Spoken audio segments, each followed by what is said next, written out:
seen that these questions are coming up more recent in the last few years. Okay, that says, was the uncertainty in results?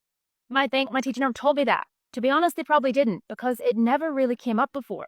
However, the last 2 years, they've been asking it a lot more. So what it is let's say we got our results for an experiment.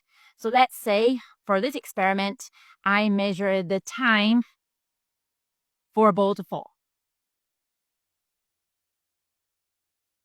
So the first time I measured 0.05 seconds, 0.12 seconds, 0.09 seconds, 0.10 seconds, 0.07 seconds. And the question wants me, what is my uncertainty in my results? Okay, so what uncertainty means, like, how sure are you about your value? And to find the uncertainty, it's always the same steps. You just find half of the range. It's just something to remember. Uncertainty is half of the range. So all you gotta do is find out what the range is. Remember, to find the range, it's always just the biggest number, take away the smallest number. So all I gotta do here is find what the biggest number is. There's my biggest number. And I find the smallest number is, there's my smallest number. So I do the biggest number, 0.12, take away the smallest number, 0.05. My mental math is shocking, so I probably use a calculator.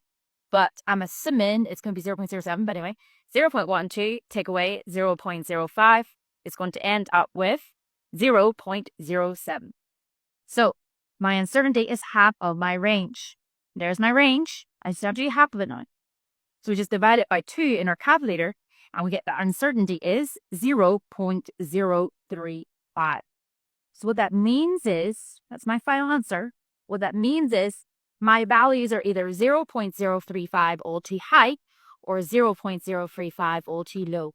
So I'm not exactly sure about these measurements.